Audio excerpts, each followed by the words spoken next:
Our world is changing, and it's changing in ways that I never expected and couldn't imagine. As you can see, there's no more trees here. Yes, I'm not in Coeur d'Alene anymore. I'm in Nevada, and that's because Coeur d'Alene ran out of room. I don't think I've ever shared this with you, but this is how I travel, a month, 2 months at a time.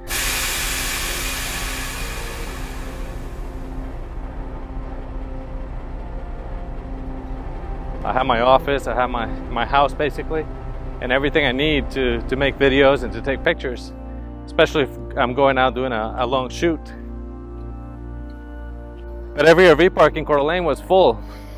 After 2020, the travel industry changed everywhere, and it's been very difficult to plan ahead and to make reservations based on when I want to be at what time of the year. Today is June 28th. And it's like a record heat wave in the West Coast. And man, it's hot, especially here in the desert. So something else that changed this year is photography. And that it changed because people aren't looking for those big vistas, those great, beautiful landscapes. Travel photography has changed because travel has changed.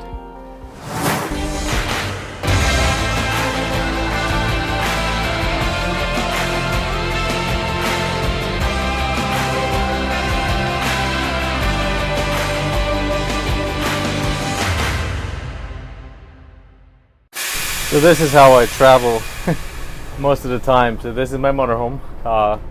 One day I might have it cleaned up and I'll show you, give you a tour, but I have to do a lot of cleaning. August, I booked last November. So I knew where it was gonna be August and September. Other than that, I didn't really think it was gonna be this difficult, but what are you gonna do? This is a lifestyle, a choice, and now it's gonna be a little bit more planning.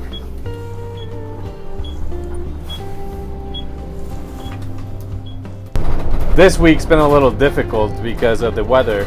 Trying to find a place to be and a place where you can enjoy it. It's been very hard, especially because of this weather pattern we're having right now, this inversion or whatever they're calling it, this heat wave. It's just been horrible. And being here in the desert with no shade and it's just very, very hard. So we're gonna go find some a new place where we can relax. Even poor Bambi, I tried to include her in this video and it was so hard because she couldn't walk on the pavement, she couldn't walk on the rocks, everything was so hot. I feel bad for her, so I decided just to use this clip.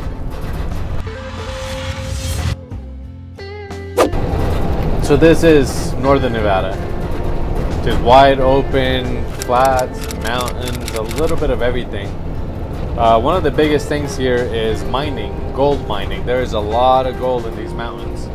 It is a process to extract it, but it's they're loaded.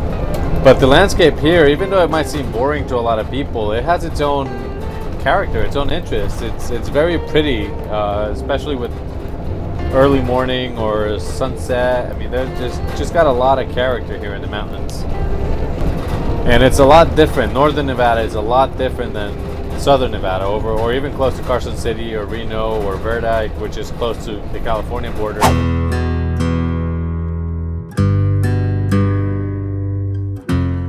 We have about 6 more hours to go. We're heading over towards Oregon, up in the mountains by Diamond Lake.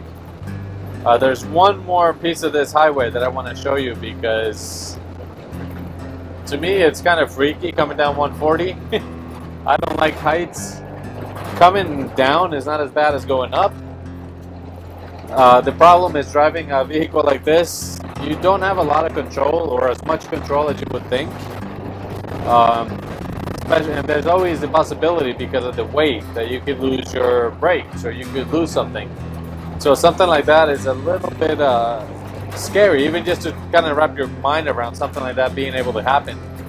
But I'll show you that when we get there. So for now, I'll just show you a little bit more here of the long straight stretches without anything in front of you.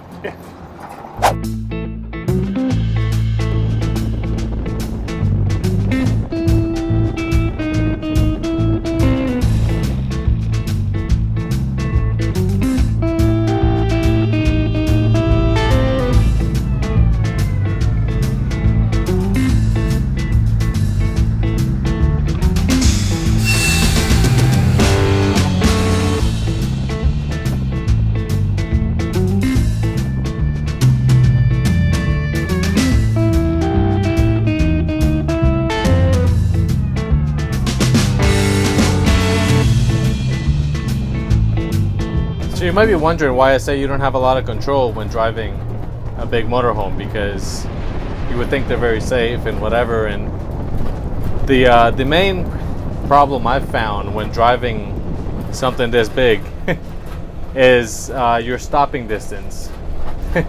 Your stopping distance, your speed, turning, it's a lot different. It's long and it's very heavy.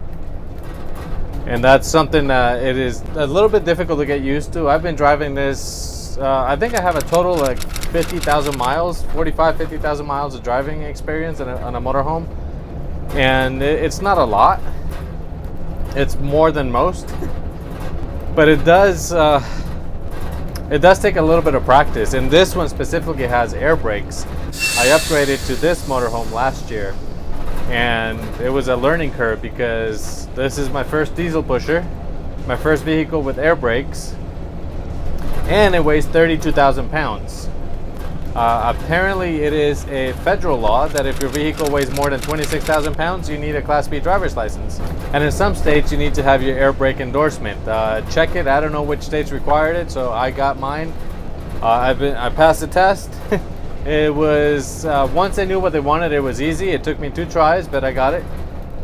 If you're interested in knowing more about the test, I could probably make a whole video about what you need to know to pass the test. So let me know in the comments, and if it's something that interests you, I can make a tutorial. I have the guides. I can go step by step and show you exactly what the federal government wants you to know to be able to drive a vehicle that's more than 26,000 pounds. That's what I meant about not being able to control a motorhome. It is something that takes practice. It is something that it doesn't maneuver like my old BMW used to. It's a lot heavier, it wobbles a lot, it makes a lot of noise. And it's different when you got it fully loaded with all of your stuff. Like my computer's back there, I have pots and pans and dishes, and when I take a corner, you can hear everything rattle, and it sometimes scares the crap out of me.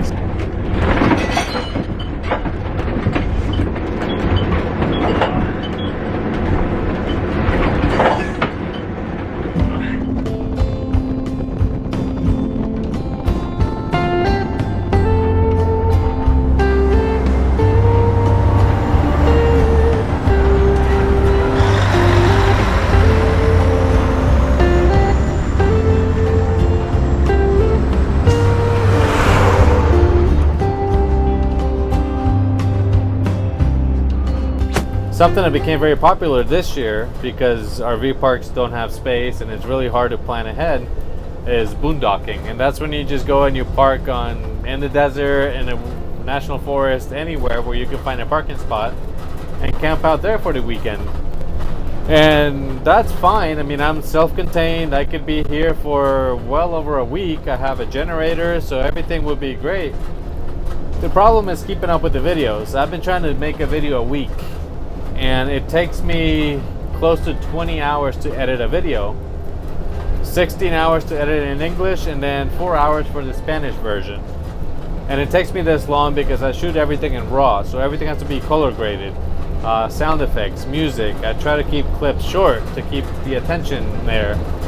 There are a lot of benefits of being in an RV park, and that's something that I enjoy. But it is a little bit difficult this year because of the space.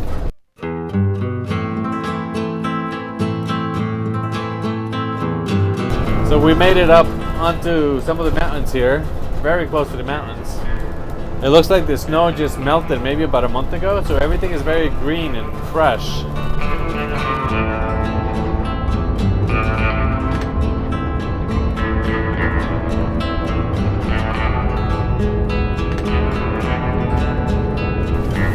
There's a little bit of road work going on right now, so things have slowed down a bit. But I wanted to take this chance that it's going slow to ask you to please consider subscribing to this channel. Click the like button if you haven't. And just to stay tuned, there's going to be a lot more coming. There's a lot of travels. There's a lot of things I have planned for the future. But anyway, I'm going to keep driving, keep going through this construction, and I'll show you a little bit more when we get to it.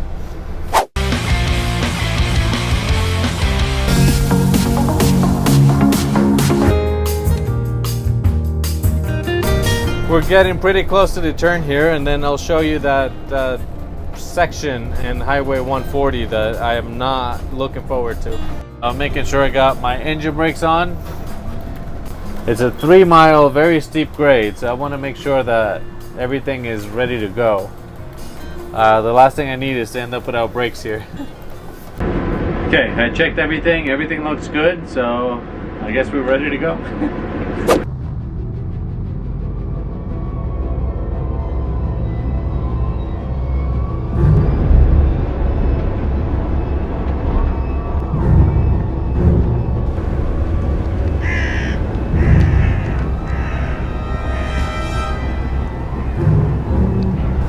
Now that I have air brakes, I know I can't ride the brake, so I'm downshifting and keeping everything as slow as possible to keep it controlled. I don't like being so long because I feel I can't stay in the lanes in some of these narrow corners, but luckily there's nobody else coming up yet. I can see the road going for miles and miles and I don't see anybody, so I'm hoping we're good. There has been people that have driven off the cliff. My biggest fear is losing brakes. I would hit the rock wall instead of going down the steep embankment.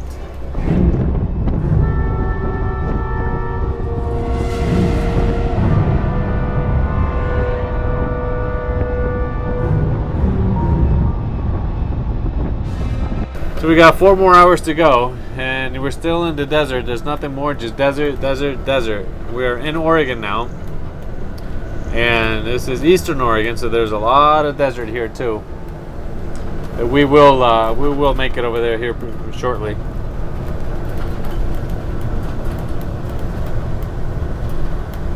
Let me stop, I guess.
My camera, the battery died out. I guess I had too much fun filming. I wanted to keep this video short, but I think I failed. The more and more I travel, the more I drive, the more I see different things that I find interesting, and I wanted to include a little bit of everything. I like how you go from desert to trees to nothing, so it's a pretty cool transition to go from desert into the woods, into the mountains.